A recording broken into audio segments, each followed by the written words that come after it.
Kjo e shtunë do të shoqërohet me masa të forta kufizuese në qarkullimin rrugor në kryeqytet për shkak të koncertit të Kanye West në Eagle Stadium në kilometrin e parë të autostradës Tiranë-Durrës, eventi i cili është shoqëruar prej javësh me debate dhe kritika ndaj qeverisë Rama për organizimin dhe kostot e përfolura, do të sjellë bllokime të disa akseve kryesore dhe trafik të rënduar në hyrje të Tiranës. Policia e shtetit ka nisur zbatimin e planit të masave që prej orës 7 të mëngjesit të kësaj të shtune deri në mesnatë nuk do të lejohet qarkullimi i automjeteve në rrugën dytësore të hyrjes në Tiranë, në segmentin nga kompleksi Eiffel deri te Casa Italia. Në këtë aks do të lejohet vetëm lëvizja në drejtim të daljes. Sipas policisë rrugore, autostrada Tiranë-Durrës nuk do të bllokohet plotësisht, por do të kufizohet vetëm dalja nga aksi Durrës-Tiranë në pjesën që lidhet me rrugën dytësore pranë zonës së Agnës. Nga mesdita e kësaj të shtune deri në mesnatë do të ndalohet plotësisht qarkullimi në perimetrin përreth Eagle Stadium. Të bllokuara do të jenë zona pranë Casa Italia, rruga Pavarësia dhe rruga Sokrat Miho, ndërsa rrugët Sokrat Miho, Kasem Shima dhe 7 Nëntori do të funksionojnë vetëm me sens dalje.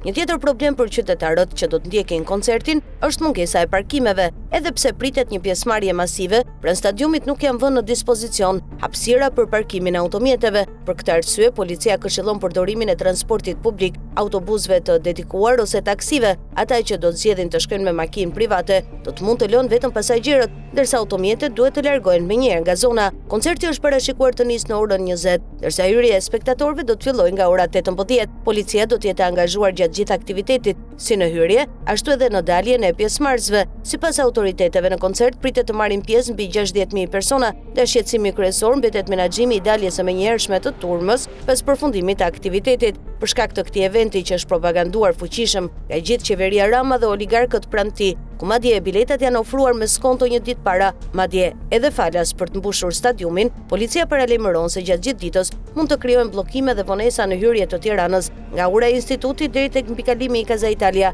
si edhe në akset përreth. Autoritetet u bëjnë thirrje qytetarëve të përdorin rrugë alternative për të shmangur trafikun. Për të mbërritur në Eagle Stadium, pjesëmarrësit mund të përdorin linjën e dedikuar të autobusëve ose linjat e transportit urban që lidhin zonën me City Park, Tiranën e Re, Kasharin dhe Institutin.